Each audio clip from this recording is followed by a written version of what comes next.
처음부터 인사하는 자리를 마련하고 싶었거든요. 사실 제가 이번에 젊은 친구들과 함께 기획한 전시회가 있는데 부끄럽지만 제 그림들이 걸려 있어요.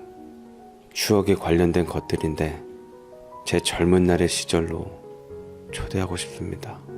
라며 정중히 제게 부탁을 하는데 어쩌면 이런 낭만적이고 괜찮은 사람이 또 있을까? 이 사람은 아무래도 하늘이 정해준 뒤늦게서야 만난 제 인연 같았습니다. 만약 전 남편이 살아있는 상태에서 자칫 그림 선생님을 만났으면 어땠을까 생각만 해도 아찔해지더라고요. 왜 제 친구가 그렇게 그림 선생님에 대해 극찬을 했는지 알 것 같았습니다. 저는 그분께 제 미래와 마음을 정하고 아들 내외에게 줄 것이 있다 하며 저희 집으로 불렀습니다. 저녁 식사나 한 끼 하자고 불렀는데 며느리는 제 앞에서 여전히 표정이 굳어 있었고 곁에 아들은 이것으로 인해 행여 가정에 또 폭풍우가 칠까봐 노심초사하는 것이 보였어요. 저는 편안히 식사 자리에 임하라고 했고 아들 내외에게 전시회 초대권을 주었습니다.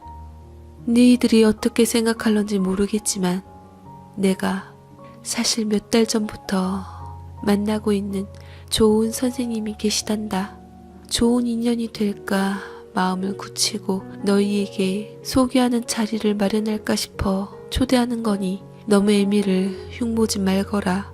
후에 네 형한테도 다 일러둘 테니까 모이는 자리를 만들어 보자꾸나 라고 얘기했는데 며느리는 미술에 전부터 관심 있었던지 전시회 초대권을 뚫어져라 보았고 아들은 제 비위를 맞추느라 그런 건지 아니면 진심이었던 건지 제게 축하한다고 좋은 분이시면 언제든 전 환영이라며 저를 적극적으로 밀어주었습니다.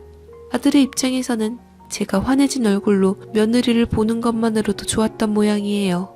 어른이 먼저 손을 내미니 며느리도 처음엔 뚱하고 있다가 조금씩 표정을 풀고는 제게 말을 붙여보았습니다. 그리고 며느리도 제게 터놓고 얘기할 부분이 많다고 생각했는지 술상을 봐오며 조신하게 입을 열더군요. 어머니, 저 사실 어머님께 지난 일들에 대해서 속상한 부분이 참 많았어요. 어머니께서도 제게 마음을 여신 것 같으니까 저도 어머니께 제 속마음 솔직하게 다 말씀드릴게요.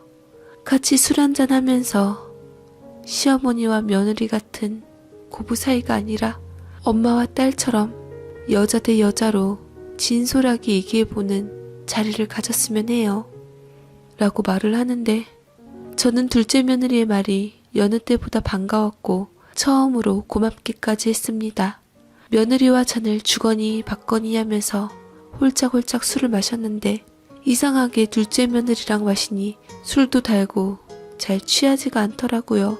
며느리는 제게 그간 섭섭했단 말을 반복하면서 지난 자신의 옛 이야기를 하기 시작했습니다. 저는요, 어머니, 늘 아버지가 그리웠어요. 어릴 적 아빠 없는 서름을 많이 받아서 그래서 제게 잘 대해주시는 시아버지께서 진짜로 친아버지 같아 더 애틋하고 좋았어요.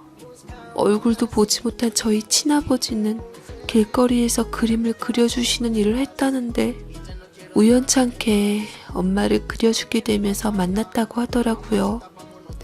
사랑하게 되어서 결혼을 약속한 후 엄마는 저를 갖게 되었는데 나중에 보니까 아버지는 유부남이었고 엄마는 순진했던 탓에 버림받았어요.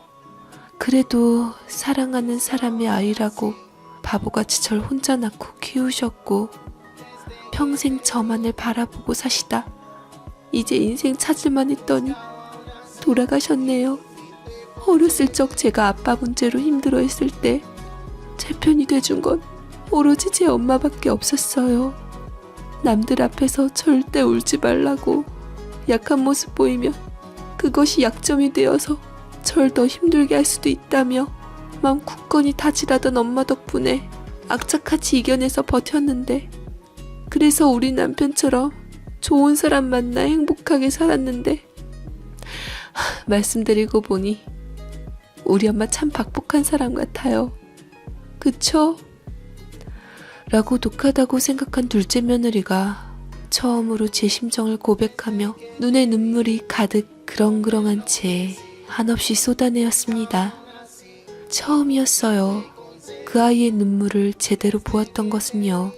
그래서 여태 시아버지가 돌아가셨을 때도, 심지어 친정엄마가 돌아가셨을 때도 약한 모습 보이지 않으려고 눈물을 참고 있었나 싶었더랬죠. 바늘에 찔러도 피 한 방울 안 나올 것 같던 독한 아이라고 생각했는데, 제게 처음으로 마음을 열고 눈물을 보였던 둘째 며느리였습니다. 어쩐지 저 역시 며느리를 힘들게 했던 존재 중 하나였을 생각에 저는 며느리에게 진심으로 미안해져 왔고 송구스러워졌습니다. 저는 그 아이의 손을 묵묵하게 잡아주며 여태 많이 힘들게 해서 미안하다 라는 말을 하곤 며느리의 등을 쓰다듬었어요. 며느리는 그날 여태 숨겨왔던 진심을 모두 토해내며 한없이 그렇게 눈물을 쏟아내고 저와 며느리 사이는 벽이 허물어졌습니다. 그때까지만 해도 저와 며느리 사이의 골이 깊은 관계를 해결해준 건 그림 선생님이라고 생각했어요. 다음날 그림 선생님께 전화를 걸어서 그 전날 며느리와 있었던 일들에 대해 모두 얘기를 하며 앞으로 둘째 며느리에 대해 오해를 풀고 잘해주어야겠다고 하자 그림 선생님께서는 며느리와 격없이 지내게 돼서 다행이라며 제 편이 되어주셔서 말씀해 주셨죠. 진심으로 그가 고마웠습니다. 그래서 며느리와 약속해서 날을 잡아 그 사람의 선물과 며느리의 미안함에 대한 선물을 사러 백화점을 들렀어요. 며느리는 아직은 제가 서먹했던지 술 취한 날과는 다르게 조금은 거리를 두고 절 쫓아왔는데 저는 둘째 며느리의 손을 잡아주며 네가 원하는 거 아무거나 한번 잘 골라봐. 엄마가 좋은 걸로 하나 사줄게. 너 요전번에 보니까 지갑을 오래 쓴 것 같던데 지갑을 살래? 아니면 핸드백을 하나 사줄까? 아니에요 어머니. 지갑도 핸드백도 필요 없어요. 어머니께서 곁을 내어주신 것으로도 충분히 감사해요. 통 크게 핸드백까지 얘기를 하자 며느리는 손사래를 저으며 괜찮다고 한사코 거절했고 저는 그런 며느리가 안쓰럽기도 하고 기특하기도 해서 준 명품급으로 지갑 하나를 안겼습니다. 그래도 시어머니가 사준 선물이라고 하니 많이 기뻐하는 모습이 저를 즐겁게 만들었네요. 며느리는 저와 같이 그림 선생님의 부티나는 라이터 선물을 골라주기도 했어요. 모처럼 며느리와의 좋은 시간은 제게 큰 다짐을 주는 계기가 되었습니다. 편견 아래 며느리를 본 게 미안했고 저는 그런 며느리에게 더 잘해주고 싶어 팔짱을 낀 채 그림 선생님의 전시회로 향했지요. 저희 아들이 온다고 했는데 일이 생겨 조금 늦는다는 연락을 받고 저는 며느리와 미리 전시회를 들어가 구경하기로 했습니다. 저희가 나타나자 그림 선생님께서 금세 알아보고 오시더라고요. 물론 사람이 많이 있진 않았지만 그래도 저희를 보고 다가와준 선생님이 고마웠습니다. 와주셔서 감사합니다. 아드님은 아직 안 오신 것 같고 이쪽이 며느님 되시나 봐요. 말씀 많이 들었습니다. 저는 현재 말령 씨와 좋은 감정으로 만나고 있는 신성일이라고 합니다. 앞으로 종종 보면 좋겠네요. 라고 말을 하는데 둘째 며느리는 정중하게 인사를 하며 예의 있게 대했습니다. 그렇게 훈훈한 분위기 속에서 갤러리 안을 도는데 그림들이 하나같이 멋스럽고 좋아 보이더라고요. 주제가 추억에 관련된 것들이었는데 그림 선생님께서는 공원이나 지나가던 사람들, 동물들, 낯선 인물들 모두 다 화폭에 담겨 있었습니다. 저런 것들에 무슨 추억이 있을까 내심 그림 선생님의 과거가 궁금해지더라고요. 그런데 분명 방금 전까지만 해도 환한 얼굴로 저와 수다를 떨며 그림을 추측해가던 며느리 얼굴이 조금씩 변해가기 시작했습니다. 몸이 안 좋은가 차츰 굳어지는 얼굴을 보고 어디 아프냐고 물었지만 며느리는 고개를 젓고는 어느 그림에 다다라서 시선을 떼질 못하더니 몸이 굳어진 듯 움직이질 않았어요. 새파랗게 질린 채 안색마저 사색이 되더니 몸을 부들부들 떨면서 그 자리를 떠나질 못했습니다. 며느리가 시선을 둔 그림은 소나무와 향나무 사이에 어느 여자가 아이를 안고 있는 초상화였는데 모녀인 듯 보이는 성스러운 느낌을 자아내니 아름답더라고요. 제가 딸이 있으면 참 와닿을 것 같은 그림이었는데 왜 며느리가 그런 반응을 보이는지 모르겠더라고요. 다음 그림으로 이동하자 해도 며느리는 묵묵부답으로 자칫 울음이 터질 것 같은 얼굴로 보고 있다가 다가온 그림 선생님에게 떨리는 목소리로 물었습니다. 저 그림을 그리셨을 때 무슨 추억을 갖고 그리셨어요?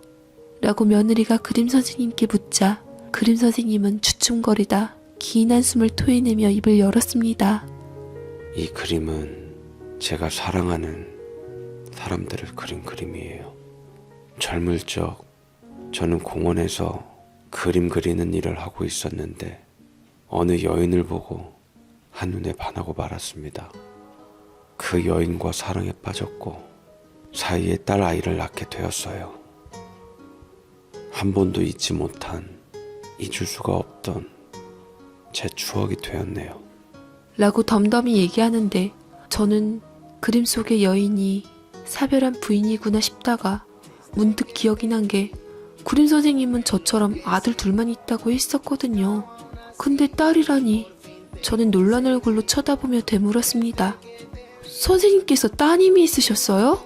그때 분명 아들만 둘이 있다고 말씀하셨던 것 같은데. 제 부끄러운 과거입니다. 죄송합니다, 말령씨.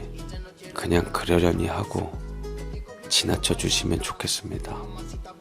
라고 대답을 회피하는 순간 제가 뭔가 실수했나 이런저런 추측을 하고 있을 때 며느리는 그림 선생님을 허망하게 보더니 비틀거리며 울먹이는 소리를 내었습니다. 혹시 저 그림 속 여자분 이름이 소양인가요?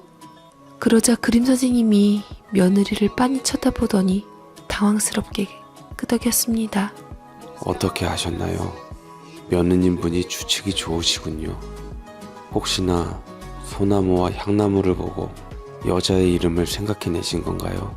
라고 했을 때 그때 저희 아들이 꽃다발을 들고 막 갤러리에 도착하며 저희를 알아보고는 다가오더라고요. 그림 선생님께 인사를 하며 꽃다발을 전해주고는 지 처를 보았는데 둘째 며느리의 상태가 언뜻 보기에도 심상치 않게 보였던지 괜찮냐며 아내를 걱정하더라고요.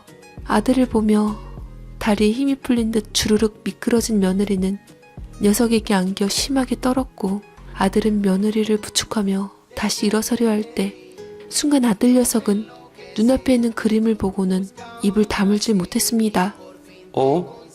이 그림이 어떻게 여기 걸려있죠? 우리 아내가 갖고 있는 그림이랑 아주 똑같아요.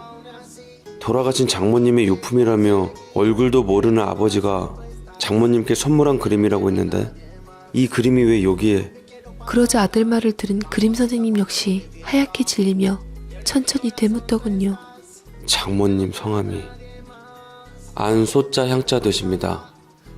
그럼 혹시 며느님 이름이 희수인가요?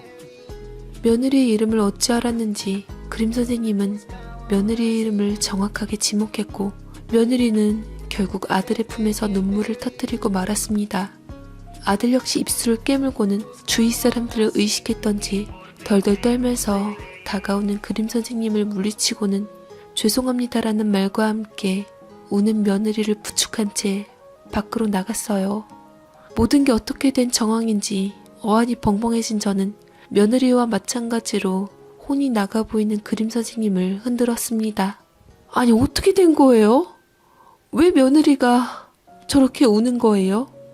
안소양 씨라면 우리 돌아가신 안사돈 어른이신데 우리 며느리 이름이랑 다 어떻게 알게 된 거예요? 라고 조목조목 묻자 그림 선생님은 이 사실을 믿지 못하겠다는 듯 무척이나 불안해 보이더군요.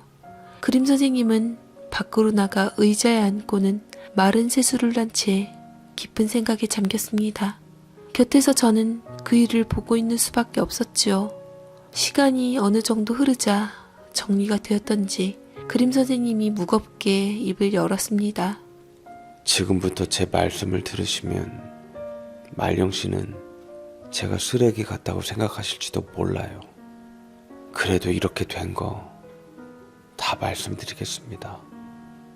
젊었을 적 제가 방황을 심하게 했던 때가 있었는데 모든 예술가들이 그렇듯 사실 예술가라는 것이 유명세를 떨치기 전까지는 밥 벌어먹기가 쉽지는 않잖아요. 저도 마찬가지였어요. 가정을 가져서 아내도 자식도 있었는데 제가 무능력해서 가정에서 많이 무시를 당했죠. 그래서 아내와 이혼 생각하며 별것까지 했습니다. 그때 한 여자를 만났어요. 정말 사랑하게 되었어요. 누구보다 날 이해해주는 사람이었고 어차피 이혼할 예정이라 그 사람을 만났고 사이에 아이도 생겼죠. 이름도 제가 기풀 희자에 손수자를 써서 희수라고 지어주었고 함께할 날만을 기다리고 있었는데 근데 나중에 마누라가 마음이 바뀌어서 도저히 이혼을 못 해주겠단 겁니다. 아들들 때문에라도 안 되겠다고 몇 번 이혼 소송을 냈는데도 제가 유책 배우자라는 이유로 거부당했고 그 여자는 제게 부담이 되기 싫다는 이유로 뱃속에 아이가 있는 상태로 절 떠났습니다. 새로운 남자를 만났다고 해서 희망 없는 내 곁보단 나을 것 같아 도와주었죠. 마누라와는 정말 쇼윈도 부부로 평생 살다가 마누라 세상 뜨고서야 참 편하게 되었어요. 그리고 이렇게 말령씨처럼 좋은 분을 만나게 된 거고요.